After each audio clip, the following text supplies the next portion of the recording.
वृंदावन बिहारी लाल की जय। जय राधा रानी की जय जय। श्री गुरुदेव भगवान की जय। श्री राधे राधे। भक्ति प्रश्नोत्तरी कार्यक्रम प्रारंभ किया जा रहा है। आइए हम भक्ति संबंधित प्रश्नों को श्रवण करें। श्री राधे राधे गुरु जी, आपके श्री चरणों में कोटि कोटि दंडवत प्रणाम। सरिता जी हैं कानपुर से, इनका प्रश्न है, महाराज जी आपके द्वारा दीक्षा प्राप्ति का सौभाग्य मिला, आपकी बड़ी कृपा है इस अधम जीव पर। इधर 2 वर्ष से पति और पुत्र को असमय खो चुकी हूँ, मन थोड़ा व्यथित रहता है। अब मेरा श्रम का स्वास्थ्य भी अधिक अच्छा नहीं है। बेटा जो राधा बल्लभ संप्रदाय से दीक्षित था, उसके निकुंज गमन के बाद घर में कहीं भी एक बड़ी ही दिव्य सी सुगंध का अनुभव होता है। मेरे पास तो भाव भक्ति भी नहीं है। कभी कभी तो लगता है कि जैसे कोई दिव्य शक्ति ही हमारी संभाल कर रही है। क्या किसी बुरी शक्ति से भी इस प्रकार सुगंध आना संभव है? नहीं, बिल्कुल असंभव, बिल्कुल ही ये नहीं हो सकता है। सुगंध जो आ रही है ठाकुर जी और उनके पार्षदों की उपस्थिति का प्रमाण है। भगवान अपने पार्षदों सहित आपके ऊपर कृपा कर रहे हैं, इसलिए सुगंध आ रही है। आपकी भक्ति में वृद्धि हो रही है। विश्वास अपना बहुत अच्छा रखो, आपके ऊपर संपूर्ण रूप से कृपा हो रही है। आप ये मत भ्रम पालना कि कहीं से सुगंध कहाँ से आ रही, ये ठाकुर जी से ही सुगंध आती है। जहाँ जहाँ यद यद विभूत मत सत्वम श्रीमदूर्जित मेवा तत्देवावगच्छत्वम मम तेजोंस संभवम। 10वें अध्याय में गीता जी में भगवान ने कहा है, जहाँ जहाँ ऐसी विभूतियाँ हों वहाँ पर समझ लो मैं उस रूप में उपस्थित हूँ। राधे राधे। अंकिता जी हैं, इनका प्रश्न है, अगर ठाकुर जी को पति भाव से भजने वालों को गोलोक की प्राप्ति होती है, तो मीरा जी को निकुंज की प्राप्ति क्यों हुई किशोरी जी की सहचरी के रूप में? जितना मीरा जी का विरह था ठाकुर जी के लिए, उतना किसी का नहीं सुना पत्नी भाव से। वो तो अनंत काल तक के लिए उनको नित्य पति रूप में पाने की तड़प रखती होंगी। उस हिसाब से तो ठाकुर जी को उनको नित्य रूप से अपनी पत्नी बना के गोलोक में ले जाना था। उनके नित्य पति सेवा और प्रेम सुख देने, उनको गोलोक क्यों नहीं दिया नित्य पत्नी के रूप में? अरे अभी आप समझ नहीं पाए हैं कि भगवान का ही लोक होता है। यद गत्वा न निवर्तन्ते तद्धाम परमम मम। भगवान ने कहा है गीता जी के 15वें अध्याय में, यद गत्वा न निवर्तन्ते तद्धाम परमम मम। जहाँ जाने के बाद जीव को कर्म बंधनों के कारण फिर से जन्म नहीं लेना पड़ता है, वो मेरा धाम है। कर्म बंधनों के कारण जन्म नहीं लेना पड़ता, लेकिन भगवत सेवा के लिए गोलोक ही नहीं, वैकुंठ ही नहीं, निकुंज वाला और साकेत वाला मुक्त जीव, उनको भी जन्म लेना पड़ता प्रभु की सेवा के लिए। जब भगवान का अवतार होगा या जब भगवान सेवा के लिए उपयुक्त समझेंगे, तब उस दिव्य धाम से भी कर्म बंधन के लिए नहीं, सेवार्थ आना होगा और सेवा करके फिर चले जाना होगा। मुझे तो ऐसा पता चला है कि हरे राम बाबा का महान जीवन चरित्र मैं सुना चुका हूँ, जो गणेश दास जी के साथ रहते थे। उनका जन्म हुआ है, लेकिन मैं आगे की बात नहीं बताऊंगा। अब वो ऐसे महान उच्च कोट के प्रेमा और बहुत बहुत प्रेमी थे। भगवान उनको रात में जाके जगा के खिलाए थे गोवर्धन परिक्रमा में। मैंने वो चरित्र सुनाया उनका।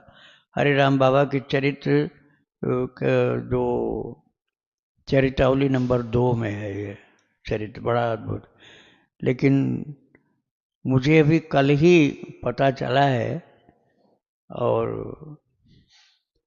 उनका नाम तो नहीं बताऊंगा, लेकिन वो संत जो आए थे मेरे पास बताने, वो राजेंद्र दास जी के शिष्य थे।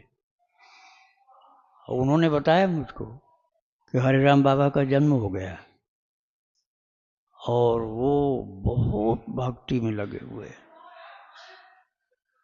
अब और बातें हम नहीं बता पाएंगे, लेकिन आप समझ लीजिए ये बंधन नहीं है, ये कोई बंधन नहीं। भगवान छांट करके भेजते हैं ऐसे कार्य वाले के लिए।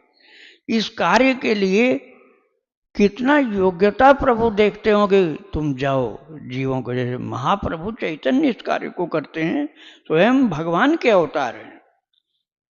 तो उन्होंने जिन अपने पार्षदों को चयन किया था वो कोई मामूली थे, वो गौरांग महाप्रभु के पार्षद थे। ऐसे ही कभी कभी भगवान अपने पार्षदों को भेजते हैं कि जाओ जीवों को, जो बंधन में पड़े हुए हैं उनको प्रभु की भक्ति से जोड़ करके उनको मेरा वास्तविक भक्त बना करके, मेरा प्रेम का रस चखा करके मेरे धाम में पहुंचाओ, और जो 84 के चक्कर से मुक्ति दो और भगवान के प्रेम में उनको रसास्वादन करने का अवसर दो। ये ठाकुर जी की सबसे ऊंची सेवा, लेकिन हर कोई कर नहीं सकता। बहुत ऊंची सेवा है बिछुड़े हुए नालायक बेटों को लायक बना करके फिर से बाप के पास पहुंचाना। जो बेटा नालायक हो गया उसको फिर से लायक बनाया और असली पिता के पास पहुंचाए, कि ये हर कोई थोड़े कर सकता है। अरे संसार में जो पिता हैं जो हर जन्म में बदल जाते हैं, उन्हीं के पास बेटा पहुंच जाए तो कितनी खुशी मनाते हैं कि मेरा बेटा पागल हो गया था, पता नहीं कहाँ भाग गया था। जैसे महाराज भगवान कृष्ण ने सांदीपनि गुरु के मरे हुए बेटे को ला करके दिया था ना, वो माता ने कहा था मेरा बेटा मर गया है, आप ला के दे सकते हो। तो बहुत खुश हुए माता पिता, बच्चे के माता पिता। और कृष्ण को भगवान ऐसा नहीं जानते थे, लेकिन ये समझते थे दैवी शक्ति है इस बालक के अंदर। भगवान नहीं जानते थे, दिव्य शक्ति इसके अंदर, ये कुछ भी कर सकता है। तो दोनों ने आशीर्वाद दिया, जो कुछ हमारा पुण्य सब लो, और जो कुछ मेरे पास ज्ञान है, शक्ति है, सब तुमको अर्पित है, हमारा जीवन तुम्हारे लिए। तो महाराज इतने खुश हुए वो माता पिता, जबकि जीव के वास्तविक माता पिता तो परमात्मा होते हैं। और जब वो जीव भगवान के चरणों में पहुंच जाता तो भगवान को अपार खुशी होती है। ये कार्य लेकिन बहुत मुश्किल है। तो जिसको ये सेवा देते हैं प्रभु, उसका जन्म इस प्रकार का होता है। जैसे मैंने हरे राम बाबा की बात की, अब ये बात पहुंचेगी यूट्यूब के माध्यम से बहुत लोगों के पास, लेकिन इसके आगे की जानकारी नहीं दी जाएगी। वह जब ठाकुर जी की इच्छा होगी तभी बात आगे की प्रकट होगी। श्री राधे राधे। हिमांशु जी हैं पंजाब से, इनका प्रश्न है मेरी धर्मपत्नी और मेरे को लेडी डॉक्टर ने बोला कि आप किसी फीमेल के एग अरेंज कर लो या हम करवा देंगे तभी बच्चा होगा। ऐसे में क्या करना चाहिए? प्रभु पर छोड़ ऐसे में क्या करना चाहिए? प्रभु पर छोड़ दें या जो लेडी डॉक्टर ने कहा वो करें? क्योंकि शादी को 5 साल हो गए हैं, पहले पत्नी ने संबंध नहीं बनाने दिया, और कृपया मार्गदर्शन करें। मैं समझ नहीं पाया इन्होंने क्या कहा। क्या डॉक्टर ने कहा है? एक लेडी बच्चे, इनको शादी के 5 साल हो गए, संतान नहीं है। हाँ। तो लेडी डॉक्टर ने कहा, बोला कि किसी फीमेल के एग अरेंज कर लो या हम करवा देंगे तभी बच्चा होगा। ऐसे में क्या करना चाहिए या प्रभु पर छोड़ देते हैं? शादी को 5 साल हो गए हैं, पहले पत्नी ने संबंध नहीं बनाने दिया मेरे और उसमें। भाई इस विषय में मैं नहीं कुछ बता पाऊंगा, मुझे जानकारी नहीं सबकी, इसलिए आपको जहाँ ये सब विषय सॉल्व होता वहाँ जाना पड़ेगा। श्री राधे राधे। प्रश्न है गुरु जी, मैं पिछले 2 वर्ष से महामंत्र का जाप कर रही हूँ। शुरुआत में 16 माला ही हो पाती थी, फिर धीरे धीरे ईश्वर कृपा से मंत्र जाप काउंटर की मदद से 12,000 तक पहुँच गया। बहुत आनंद और संतुष्टि थी। नाम जप के प्रत्यक्ष अनुभव जीवन में बहुत बार अनुभवी हुए, फिर भी गुरु बनाने की चाह मन में हुई। पुनः ईश्वर कृपा से वृंदावन जाना हुआ। सदगुरु महाराज प्रेमानंद जी के दर्शन का सौभाग्य भी मिला। वहीं से उनसे दीक्षा लेने का विचार आया। दीक्षा के आवश्यक दिशा निर्देश दिए गए, जिनका पालन करने का प्रयास यथासंभव कर रही हूँ। गुरु दीक्षा नहीं मिली है, सिर्फ राधा नाम जप और कुछ पाठ करने को कहा गया है। अभी वर्तमान स्थिति यह है कि महामंत्र का इतने समय से जो अभ्यास था वह छोड़ नहीं पा रही हूँ। बार बार स्वप्न में अवचेतन मन सिर्फ महामंत्र का जाप जाप करता रहता है। कई बार मन में यह स्थिति देखकर उदासी भी आती है कि मंत्र से बहुत लगाव हो गया है, किंतु गुरु दीक्षा लेनी है तो महामंत्र छोड़कर दिया गया राधा नाम लेना होगा। गुरुदेव, मैं बहुत दुविधा में हूँ, मुझे प्रकट गुरु का सानिध्य भी चाहिए और महामंत्र से अलगाव भी नहीं चाहिए। इसके अतिरिक्त श्री कृष्ण के प्रति माधुर्य भाव है, वो भाव अभी श्री जी के प्रति प्रकट नहीं हो पा रहा है। आप निराश मत हो, गुरुदेव को अपनी बात आप बता देंगे जहाँ भी आपको दीक्षा लेनी है कि आपका महामंत्र से बहुत बढ़िया अभ्यास युक्त लगाव है, प्रेम भी है और अभ्यास भी है, तो आपको कोई क्यों छुड़ाएगा उससे। अरे एक बार नाम का अभ्यास हो गया, बहुत बड़ी चीज़ हो गई, उसको छोड़ने की ज़रूरत नहीं है। आपकी जो दीक्षा होगी तो जो मंत्र मिलेगा उसको कुछ माला जो गुरुदेव की आज्ञा हो वो, या जो आपको न बताए हो तो अपनी इच्छा से जो निर्णय लीजिए, उतनी माला सुबह जपना आवश्यक है। उसके बाद जो आप नाम जप रहे हो वही चालू रखो रात दिन। जितना ज़्यादा से ज़्यादा समय आप दे पाओगे उतना जल्दी से जल्दी आपको सफलता मिलेगी। श्री राधे राधे। आशा जी हैं राजस्थान से, इनका प्रश्न है, मैं और मेरे पति बिना लहसुन प्याज का बना भोजन भगवान को भोग लगा के प्रसाद पाते हैं। मेरे सास ससुर लहसुन प्याज का बना भोजन ही खाते हैं। आपने कहा था कि लहसुन प्याज वाले बर्तन में भगवान का भोग नहीं बनाना चाहिए, तो मैं नए बर्तन ले आई, जिससे मेरे सास ससुर गुस्सा हो गए। वो कहते हैं कि हम अपना भोजन खुद बनाएंगे, तेरे हाथ का बिना लहसुन प्याज का भोजन नहीं खाएंगे। गुरुदेव, मैं दुविधा में हूँ कि अगर मैं अलग बर्तन में ठाकुर जी को भोग बनाती हूँ तो मेरे सास ससुर मुझसे गुस्सा हो जाएंगे और खुद की सेवा मुझसे नहीं कराएंगे, और उनको खुश कर रखने के लिए मैं उनके लहसुन प्याज वाले बर्तन में मेरे प्रभु का भोग नहीं बना सकती। तो मैं किसका चुनाव करूं, मेरे ठाकुर जी का या सास ससुर का? देखो, सास ससुर का तिरस्कार तो नहीं करना है, लेकिन जो रिश्ता सच्चा है वो तो भगवान से ही होता है। तो सास ससुर के लिए आप वो बना दो, अलग बनाओ भोग लगने के बाद, लेकिन बर्तन उनका अलग होगा, भगवान का बर्तन अलग होगा। भगवान का बर्तन होगा लहसुन प्याज से हीन, लहसुन प्याज से मुक्त, और वो जो उनका होगा वो लहसुन प्याज वाला आपको बनाना पड़ेगा। आप मत खाना, उनके लिए बना दो। तो आप चलो, उनके समस्या का समाधान एक प्रकार से हो जाएगा, लेकिन आप उसमें समझौता मत करो कि आप भी खाने लगोगे लहसुन प्याज।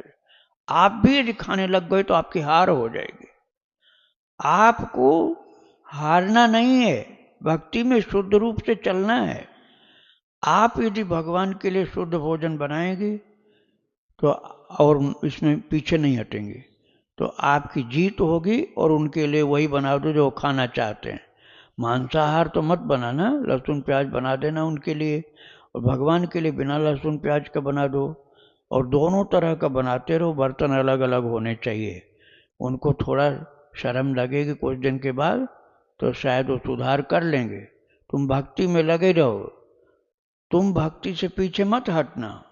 उनकी जिह्वा लोलुपता से वो नहीं सुधर रहे हैं, तो चलो उनको जो खाते हैं वही खिला दो। राधे राधे। कंचन जी हैं गुरु जी, इनका प्रश्न है, गुरु जी कुछ वैष्णव संप्रदाय में बैगन मना है, लेकिन राधा बल्लभ गौड़ी आदि संप्रदाय में इसका ठाकुर जी और राधा रानी को भोग भी लगता है। माँ नर्मदा के किनारे रहने वाले संत भी बैगन का भोग भगवान को लगाते हैं। वो भी हरे राम महामंत्र का जाप करते हैं, जो उनके वैष्णव होने का संकेत देता है। तो गुरु जी, वैष्णव संप्रदाय में भेद क्यों? और भी वैष्णव संप्रदायों में अलग अलग खाद्य सामग्रियों को निषेध बताया जाता है, जो दूसरे संप्रदाय में स्वीकार है। इससे तो भ्रम की स्थिति उत्पन्न हो गई है। एक सिर्फ लहसुन प्याज ही ऐसा है जो सभी वैष्णव संप्रदायों में निषेध है। तो आप ये तो मानते ही हैं कि भाई लहसुन प्याज निषेध है हर जगह, तो लहसुन प्याज का निषेध आप मान लो, और का मत ना आप मानो। आपको यदि आपने दीक्षा ली है तो अपने गुरुदेव से पूछिए, जिस संप्रदाय से दीक्षित आप हैं वहाँ की संप्रदाय की रीति को मान लीजिए। यदि आपने दीक्षा नहीं ली है तो लहसुन प्याज को ही मत छुओ, खाओ, और चीज़ें आप भले खा लो। अब हर जगह सबको आप सुधारोगे तो ये तो संभव नहीं। तो जिस संप्रदाय में आप हो वहाँ की रीति नीति का पालन करो, और जगह को आप सुधारने की कोशिश मत करो। उनको जैसा चल रहा है वैसे चलने दो। श्री राधे राधे। शिप्रा शर्मा जी हैं, इनका प्रश्न है, मैं राधे श्याम नाम की 100 माला करती हूँ नियम से और राधा राधा 3 घंटे मौन रह के घर के काम करते हुए लेती रहती हूँ और बाद बाकी जो समय रहता है पूरी कोशिश करती हूँ कि मैं नाम निरंतर जप सकूं। राधा रानी से अत्यधिक प्रेम है, बस वही मेरा सब कुछ है। दासी भाव उनके प्रति, दीक्षा नहीं ली है। प्रेमानंद जी महाराज जी और नारदीय निकुंज गाजियाबाद वाले नरेश भैया जी को सुनती हूँ। और तो क्या मैं जो नियम ली हूँ वो सही है और राधा रानी की कृपा और दीक्षा पाने के लिए और क्या करूँ? मेरा सिर्फ यूट्यूब के माध्यम से ही सुनती हूँ, सभी संतों को कभी प्रकट में नहीं मिली हूँ, कृपया मार्गदर्शन करें। प्रकट में मिलना आवश्यक नहीं, उनका उपदेश आपको मिल ही रहा है जिसको आप सुनती हैं। लेकिन यदि आप तो उनसे मिलना चाहें तो कोई खराब बात थोड़े है, मिल सकती हैं। उपदेश का पालन करिए, भक्त भगवंत चरित्र श्रवण करिए, आपको जहाँ श्रद्धा है प्रेम है वहाँ पर जुड़े रहिए, प्रभु की भक्ति करिए, यही अभीष्ट है। भक्ति मान लो नहीं करो और फिर भी जाके आप मिल आओ, तो भक्ति न करने से मिल लेने से पूरा कल्याण नहीं होगा। मिलो भी, आप चाहो तो मिल सकते हो, नहीं मिल सकते हो तो बिना मिले ही भगवान की भक्ति ही टारगेट है। भगवान की भक्ति ही जीवन का लक्ष्य है, इसलिए भक्ति जरूर करो, मिलना हो चाहे पाए, न मिलना हो तब भी कोई बात नहीं। राधे राधे। जितेंद्र महापात्रा जी भुवनेश्वर उड़ीसा से, इनका प्रश्न है, कैन वी चेंट अष्टाक्षरी नारायण मंत्र इन लीव ऑफ द्वादशाक्षरी वासुदेव मंत्र? अष्टाक्षरी मंत्र है रामानुज संप्रदाय का और द्वादशाक्षर मंत्र है रामानंदीय संप्रदाय का। तो ये दोनों ही सही है, इनमें दोनों में से जो भी आप जपते हैं सब कल्याणकारी। लेकिन दीक्षा यदि गुरु से मिल जाए तो अधिकार पूरा होता है जपने का। और यदि दीक्षा नहीं ली है तो हरि नाम भगवान का कोई भी नाम, श्री राम जय जय राम, सीताराम सीताराम सीताराम सीताराम, राधे श्याम राधे श्याम राधे श्याम, राधा राधा राधा राधा, नारायण नारायण नारायण, जो भी नाम आपको प्रभु का प्रिय लगता है वो जपो बिना दीक्षा के। और इस मंत्र जपना है तो विधि तो यही है कि आप दीक्षा लेके जपो। लेकिन यदि आपको बहुत पहले से जपने का अभ्यास है और आप वो नहीं छोड़ना चाहते हो तो मानसिक जप करो। श्री राधे राधे। राधे श्याम महाराज जी। महाराज जी, 84 कोस ब्रज यात्रा का क्या महत्व है और क्या इसके करने से 84 कट जाती है? जो आपने बोला ना बाद में वही महत्व है। 84 लाख योनियों से मुक्ति पाने के लिए वास्तव में नहीं, अच्छा ठीक है बता रहे। देखो, तपस्या उतनी की जाती है जितने के लायक हम हों, ठीक है। जितने के लायक हम होंगे उतनी तपस्या कर पाएंगे। अब मान लो किसी को शुगर का मर्ज है, बीमारी है, अब उसको कह दो आपको निर्जल निराहार एकादशी करनी है, निर्जल निराहार एकादशी करनी। अब क्या होगा, उसको एडमिट करना पड़ेगा हॉस्पिटल में और वहाँ सब खिलाया जाएगा, नहीं मुंह से खाएगा तो नाक से खिलाया जाएगा और लगाई जाएगी उसके इंजेक्शन और पाइप से खिलाया जाएगा और वो बेहोश हो जाएगा। यदि आप उसको नहीं कुछ खाने दोगे ना तो बेहोश हो जाएगा वो। ऐसे इमरजेंसी में लेके भागना पड़ेगा आपको। तो क्योंकि वो शुगर का पेशेंट है तो वो निर्जल निराहार व्रत नहीं कर सकता है। ऐसे किसी को कह दो दंडवती परिक्रमा करो और एक ही दंडवत में सांस फूल गई उसकी, एक बार ही दंडवत करते हैं सांस फूल गई। अब उसको कहा तो नहीं करना ही पड़ेगा तो कहेगा फिर राम नाम सत्य हो जाएगा। तो जिसके लायक जो है ना वो साधना उसके लिए कल्याणकारी होती। तो जो गाड़ी से करते हैं ना वो दर्शन है, दर्शन, तीर्थ दर्शन, भगवत लीला का दर्शन, भगवत लीला स्थली का दर्शन, संतों का दर्शन, ये हो जाता है। इसको यात्रा बोला जाता है। 84 कोस परिक्रमा नहीं, यात्रा, उसको यात्रा कहना चाहिए। दर्शन कहो या यात्रा कहो। परिक्रमा को होता है अपने पैर से ही करना। पैर से भी करने में मान लो परेशानी आ रही, मोजा पहन लो, कंकड़ लग रहे हैं, मान लो बढ़िया रास्ता नहीं है, बहुत खराब रास्ता, 2 मोजा पहन लो, और तब भी नहीं चल पा रही गाड़ी, अपनी पैर वाली गाड़ी, तो चप्पल पहनना पड़ेगा, कहीं तो पहन लो, जहाँ सही रास्ता हो वहाँ चप्पल हटाओ, मोजा हटाओ, नंगे पैर चलो। और आया खराब रास्ता फिर पहन लो, और मान लो फिर आया सही रास्ता तो फिर नंगे पैर चलो। तो ये पात्र भेद से साधना होती है। मैंने दंडवती बाबा की चरितावली सुनाई है 24-25 भाग में, 25 भाग में दंडवती बाबा की चरितावली, जो वहाँ के थे, वो कश्मीर जम्मू के थे, जम्मू कटरा के पास, तो वहाँ के थे। और ऐसी दंडवती परिक्रमा की है, लेट कर एक जगह पर 365 बार लेटते थे, तब आगे बढ़ते, खड़े हुए फिर लेटे, फिर खड़े हुए फिर लेटे, 365 बार एक जगह करके तब दूसरी जगह आगे, मतलब दिन भर में 3-4 बार हो पाता था। एक बार किया, 3 बार करने में 1000 से ऊपर हो गया। अब बताओ, एक पहलवान का काम है, मामूली काम थोड़े इतनी बार उठना बैठ।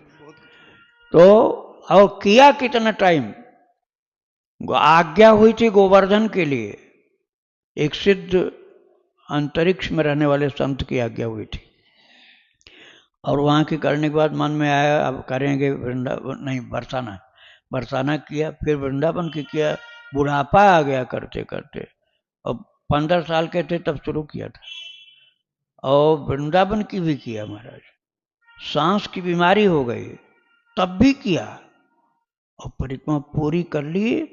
उसके बाद यहीं हमारे पड़ोस में ही है मोती झील, उसके पास में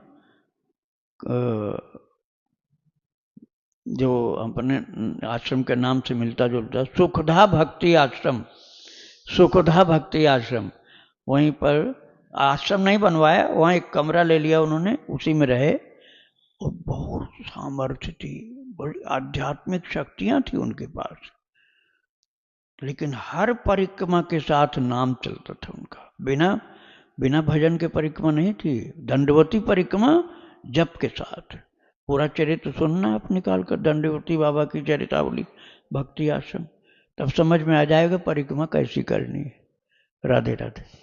महाराज जी के चरणों में कोट कोट प्रणाम। श्री राधे। महाराज जी, गोपियों को क्या कोई आशीर्वाद मिला था जिससे भगवान से प्रेम हुआ, भगवान से इतना अधिक स्नेह हुआ और भगवान से के साथ रास किया, और फिर बाद में गोपियों का जो हरण हुआ, क्या किसी का श्राप था? जो गोपियां थी ना ब्रज की, वृंदावन की, गोवर्धन बरसाना की, इनका हरण नहीं हुआ था, हरण हुआ था द्वारकापुरी की रानियों का। वो रानियां जो थी उनका हरण हुआ था, और अर्जुन को श्राप लगा, तो बहुत बड़ी बड़ी कथाएं हैं। अर्जुन को श्राप मिला था कि एक दिन तुम हार जाओगे, भील हरा देंगे तुमको, तो भील के रूप में ठाकुर जी उनको लूट करके ले गए थे, अपनी रानियों को लूटने की लीला की थी और लेके गए उनको। गोपी तालाब है वहाँ, जहाँ वो सब समाधि ले ली थी, तो वहाँ की मिट्टी को हम लोग माथे में लगाते हैं, तो वो तो सब वहाँ भगवान धाम चली गई वो सब की सब, गोलोक। और यहाँ जो थी, इनके साथ कन्हैया ने डबल रोल किया, एक रोल किए क्या, चले जा रहे हैं, सबको रुलाते हुए चले गए मथुरा, और वहाँ से चले गए द्वारका। अब जब बहुत रोई तो सामने खड़े, क्यों रो रही, मैं तो यही हूँ, वृंदावनम परित्यज्य पाद में कम न गच्छति, वृंदावन छोड़कर मैं एक कदम नहीं बाहर जाता हूँ, ये बता दिया उनको। और रोजाना उनके साथ लीला कर रहे हैं, और वो हंस रहे हैं। उद्धव को बुद्धू बना दिया कि हमारे साथ तो रोजाना रहते हैं, तुम कह रहे हो मथुरा में, अब मैं देखती हूँ रोजाना हमारे साथ रहते हैं। उद्धव चकित हो गए, ऐसा कैसे है? बोले यही लीला करते हैं वो, हमारे साथ रोजाना रहते, तुमको मथुरा में दिखलाई पड़ते हैं, एक बन गए यहाँ, एक बन गए वहाँ, 2 हो गए। तो ये वास्तव में प्रेम की लीला है। कितना त्याग था उनका, ये नहीं हम समझ पाएंगे। बच्चे को छोड़कर आए, दूध मुहा बच्चा जो छाती से दूध पी रहा था, बच्चे वाली भी थी गोपियां, वो बच्चा दूध पी रहा है छाती का, उनको छोड़ करके भाग करके आई कृष्ण की बंसी सुनकर, चरण सेवा कर रही हैं, पति के साथ सो रही हैं और पति को ढकेल करके और वहां से भाग आई। कपड़ा तक छूट गया जो पहन रही थी वो नहीं पहन पाई। ये एक लेश मात्र भी चिंता नहीं हुई कि पति मुझे घर में नहीं घुसने देगा, फिर पति फिर घर में नहीं घुसने देगा, इसकी चिंता नहीं किया उन्होंने। महाराज उनका कृष्ण के लिए कितना बलिदान था, अर्थात सैक्रिफाइस, कितना समर्पण था, कितना त्याग था, मनुष्य के बस के बूते की बात नहीं है। वो सब महान कृष्ण अनुरागिनी थी और वो सब सामान्य नहीं थी। ज़्यादा से ज़्यादा तो गोलोक से आई थी, कुछ ऐसी थी जो वेद की ऋचाएँ थीं और कुछ ऐसी थीं जो दंडकारण्य के ऋषि थे। गर्ग संहिता में लिखा हुआ, दंडकारण्य में राम जी जब गए थे तो उन्होंने सीता जी को चरण सेवा करते देखा ऋषियों ने, तो उन्होंने कहा राम जी हम भी आपकी चरण सेवा कर सकते हैं? बोले अभी नहीं। फिर कब? बोले अगली बार जब मैं कृष्णावतार धारण करूंगा तो तुम सब के सब गोपी बन जाना। तो दंडक बन के ऋषि गोपी बन के आ गए। तो अब वो कितना ऊंचा दर्जा होगा, कई कई युग तक तप किया था उन्होंने। देखने में वो लगती थी कि पढ़ी लिखी नहीं है, लेकिन ज्ञान का भंडार था उनके पास।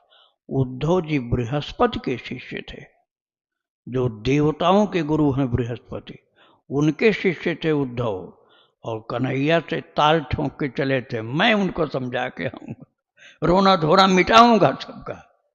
बोले अच्छा जाओ करके आओ। और यहाँ से जब गए तो खुद रोते हुए गए, उद्धव जी खुद रोते हुए गए और भगवान छाती से लगा ली, बोले तुम रोते हुए आए? बोले आपकी कृपा हुई तभी मैं इस हालत में आया हूँ। मैं चाहता हूँ तुम वापस चलो, मैं चाहता हूँ तुम वापस चलो। बोले अब क्या हुआ? अभी तक तो समझाने जा रहे थे, अब मुझको भी वहीं ले जाओगे? बोले प्रभु आपकी कृपा से मेरी आंख खुल गई। मैं ज्ञानी तो था लेकिन प्रेमी नहीं था, ज्ञानी तो था लेकिन मैं प्रेमी नहीं था।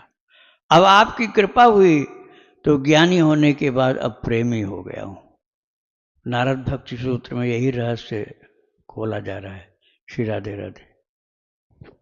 महाराज जी, जैसे महामंत्र है तो पूरा महामंत्र न कह करके जय राम कृष्ण हरि का जाप किया जाए तो बहुत अच्छा है। महाराष्ट्र में कहते हैं जय जय राम कृष्ण हरि, जय जय राम कृष्ण हरि, जय जय राम कृष्ण हरि, जय जय राम कृष्ण हरि। वहाँ यही करते हैं। भगवान का नाम कैसे भी लो कल्याण ही कल्याण होगा। श्री राधे राधे। वृंदावन बिहारी लाल की जय। राधा रानी की जय। श्री गुरुदेव भगवान की जय। श्री राधे।